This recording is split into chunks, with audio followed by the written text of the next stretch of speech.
मुझे उत्तर प्रदेश की तराई क्षेत्र में जब जाने का अवसर प्राप्त होता है तो एक बात मन में जरूर आती है कि उत्तर प्रदेश के अंदर वन भारत और नेपाल सीमा में सुरक्षित हैं।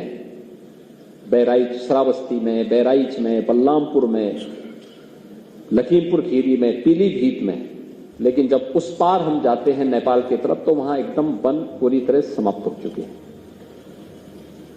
और इसीलिए चाहे वह चोका हो, चाहे वह दुधवा हो, चाहे वह पीलीभीत टाइगर रिजर्व हो, और अब तो हम लोग चित्रकूट में भी और बिजनौर के अमानगढ़ में भी टाइगर रिजर्व के कार्यक्रम को आगे बढ़ाने का कार्य कर रहे हैं। तेजी के साथ इसको भी आगे बढ़ा रहे हैं।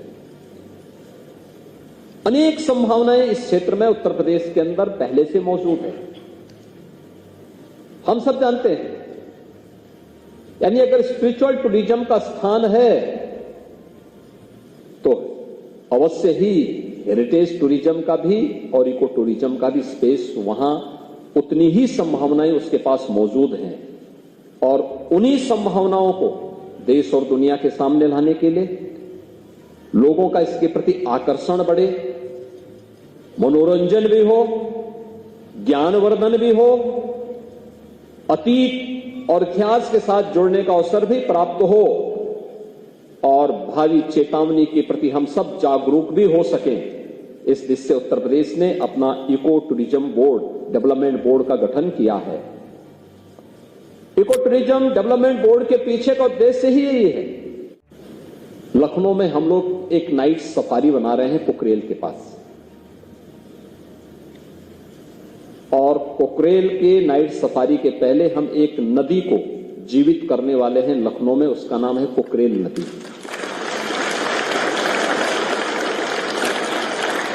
कभी पोखरेल नदी थी जो गोमती की सहायक नदी थी, आदि गंगा, गोमती को आदि गंगा भी कहते हैं। पीलीभीत से निकल करके और वाराणसी में ये मां गंगा के साथ इसका मिलन होता है। लेकिन गोमती की सहायक नदी पोखरेल नदी को लोगों ने नाला बना दिया। नाला बना करके उसमें अवैध निर्माण कर दिए, कब्जे हो गए, और कब्जा इतना बढ़ा, पिछले 4 दशक में इतना बढ़ गया कि अब वह स्वयं ही न केवल नदी के लिए बल्कि यहां के पर्यावरण के लिए एक चुनौती बन गई थी। और फिर 1 वर्ष पहले हम लोगों ने इस लड़ाई को प्रारंभ किया। नहीं, पोखरेल को नाला नहीं, इसको फिर से नदी बनाना है। और नदी बनाने के लिए उस लड़ाई को यहां से लेकर के सुप्रीम कोर्ट तक हम लड़े, और मुझे प्रसन्नता है 8000 से अधिक ऐसे जितने इलीगल स्ट्रक्चर थे उन सबको हम लोगों ने उसके पेट से अब तक निकाल करके बाहर फेंका है, उसको हटाया है। जिनका पुनर्वास होना था उन्हें पुनर्वास भी किया है, जिन्हें दंडित करना था उन्हें दंडित भी किया है। और नदी, आप आश्चर्य करेंगे कि अभी 8000 स्ट्रक्चर हटे हैं, लेकिन इतने स्ट्रक्चर हटने के बाद नदी में पानी के नए स्रोत फूटते हुए दिखाई दे रहे हैं।